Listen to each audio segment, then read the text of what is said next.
God of War Ragnarok, a game about defying prophecies. Come on, strike me down, Zeus. You don't have the ball. And family. Normally most games are a love it or hate it, but with Ragnarok, I'm not entirely sure where I stand. Like, on one hand, you have amazing characters, beautiful storytelling, and then on the other, you have slightly repetitive gameplay, menu systems that'll make your brain hurt, and big dog booty cheeks. I've seen a few people complaining about the gameplay, and I can definitely see where they're coming from. It's usually not so lively around here. Guess I'm just lucky.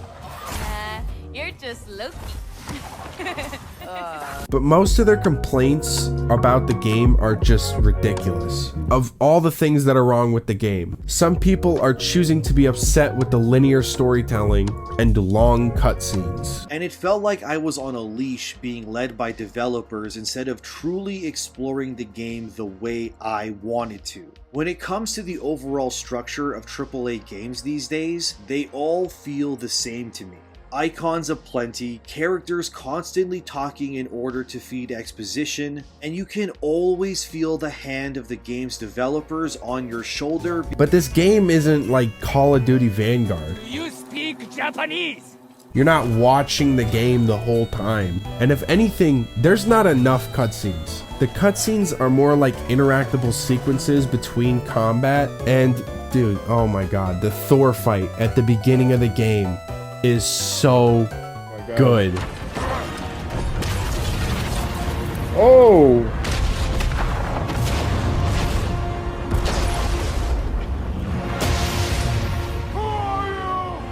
The Lightbringer. Fucking luck? Did my son die to blind fucking luck? Oh my god. Oh, dumbass! You think you can come here, become a daddy, get a clean slate? That ain't how it works. You're a destroyer, like me. Yo! That was fucking awesome. That is how you do a boss fight, dude. Holy shit. Now the gameplay isn't pretty. For example, every enemy evaporates into nothing, which really bothered me. I prefer a game that will leave the dead enemies on the ground, like Assassin's Creed. And as I said earlier, the whole menu loadout system is just very cluttered and overcomplicated, but that's probably because we've all seen this menu system 10 times before in different games. The whole menu loadout thing can either be really annoying or a really amazing feature. It really just depends on how much you like to customize your character and give them abilities like this chest piece will give you 10 plus agility and climbing. Spider-Man does whatever a spider. These gauntlets will turn you into LeBron James. And this cloak will give you the ability to mine or craft faster.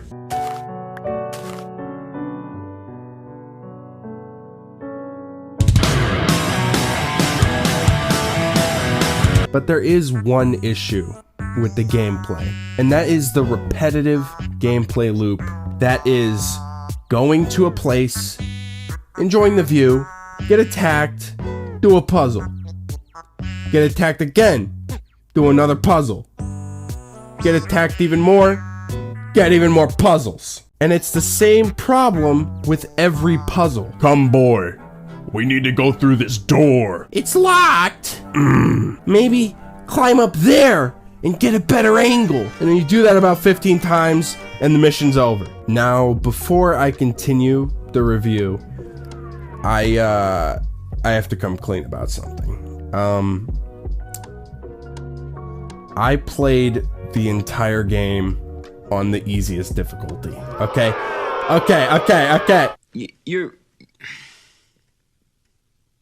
You're a pussy. And honestly, I highly recommend everyone else do the same unless you like torturing yourself. Because on any other difficulty, Kratos becomes the weakest god in all the 9 realms. This man is punching people with soccer boppers. Soccer bopper, soccer bopper. You can sock all day and bop all night. Soccer bopper, soccer bopper. More fun than a pillow fight. But other than that, the gameplay is amazing. And at this point, you're probably thinking, how is it good if you just shit on the game for 2 minutes? This title was clickbait. I fucking hate you. Unsubscribe, dislike, I'm reporting the video.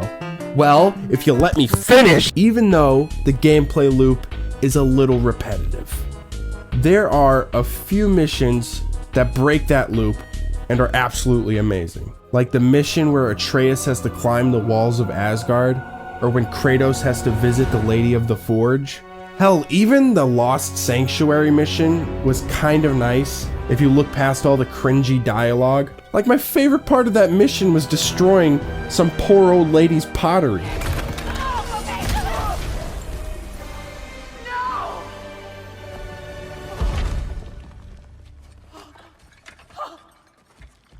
What did you do? I saved you. And on top of that, the visuals, if you haven't already noticed, are beautiful. One of the side missions in the game is about freeing some giant jellyfish, and it is one of the many amazing visuals in the game. And one of the most shocking was probably when you see Jormungandr just emerge from the side of a mountain.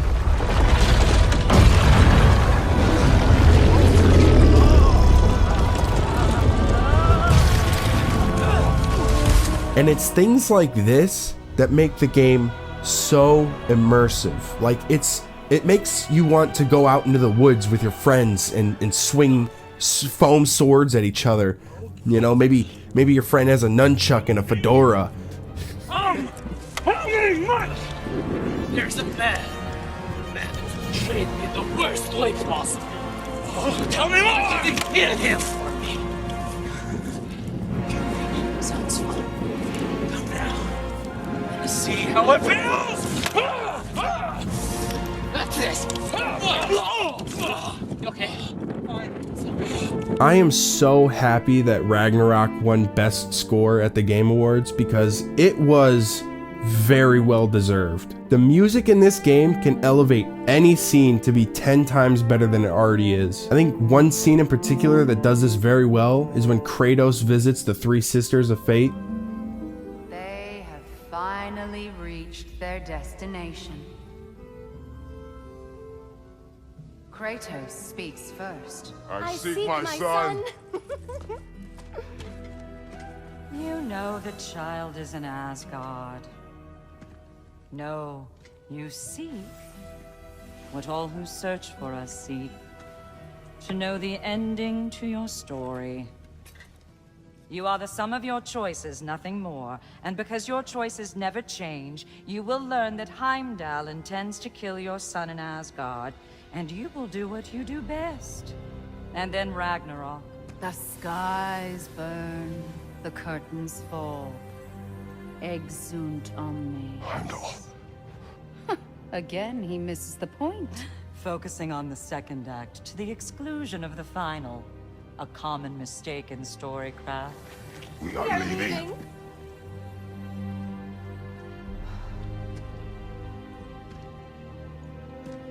He stomps away, followed closely by Freya. I enjoyed your story, Kratos. Pity it has to end so soon.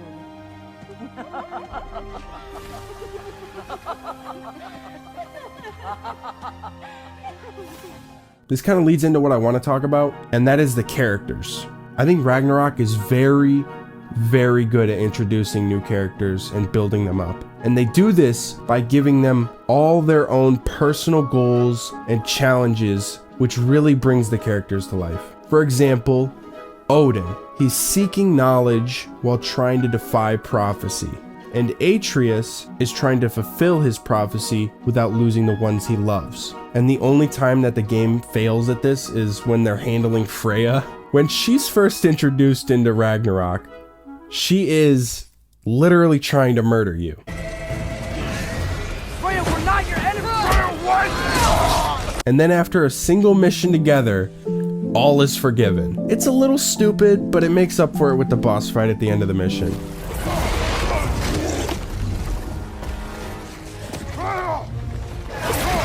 But I think that the characters that are done right are really done right, like Thor and Odin. Odin is automatically such an interesting character from the start of the game. He has this way of making you want to side with him even though he's obviously a bad guy and can't be trusted. And it actually reminds me a lot of Gus from Breaking Bad. Because every second he's on screen, it is just non-stop manipulation.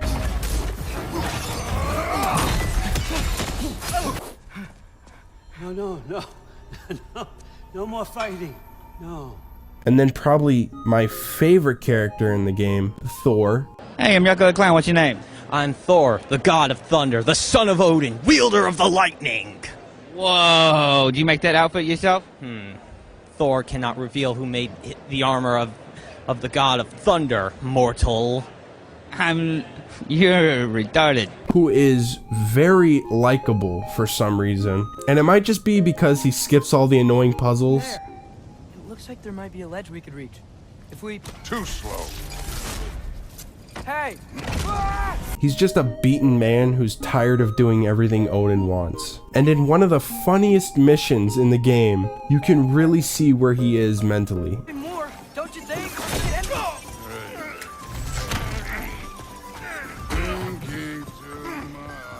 Seriously? And it's not just the main characters that are done well. I actually really liked Brock. One last time, I will pick up my spear and I will lead us to Asgard. Excuse me, but if you got a way to Asgard, where's that idea been this whole fucking while? Relax. And the magic tree squirrel was likable from the first second I saw him. Mind if I take a little peek at you? I promise I'll be brief. The squirrel? What the fuck?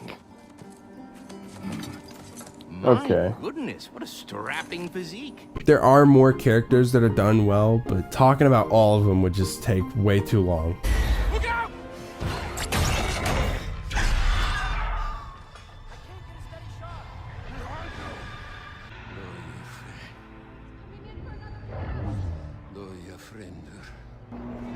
Who the fuck is this guy? Now, I don't know if anyone's seen my videos before, but I really like a good story. Storytelling, good story. And Ragnarok is amazing at that. It actually reminds me of games that cared about making an experience for the players that went beyond trying to make everything easy for everyone. If you play this game, you will be able to recognize that the developers are actually trying to make an effort to tell their story. And if that means I have to do puzzles or can't walk through puddles, That's a little stupid. I mean, the water's a foot deep. You could literally just walk. Like, come on. then so be it.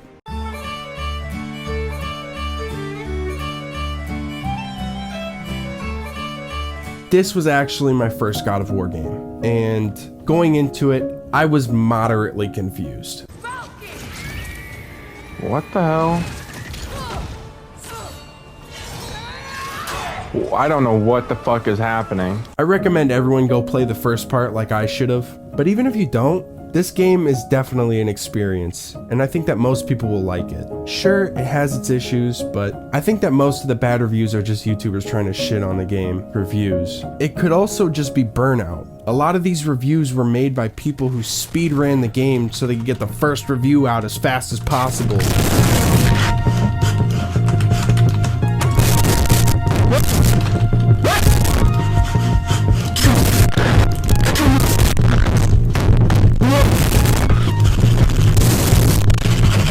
And as a result, you get these terrible videos with like just the worst takes. The problem for these people is that the game isn't meant to be played at once. I feel like most people who actually enjoy the game enjoy it because they're taking their time, they're not rushing through it. So for a casual person who's just thinking about buying this game, I say get it. Sure, it doesn't deserve Game of the Year, but honestly, dude, neither does Elden Ring. because nothing can compare to my Reformed Orthodox Rabbi Bill Clinton.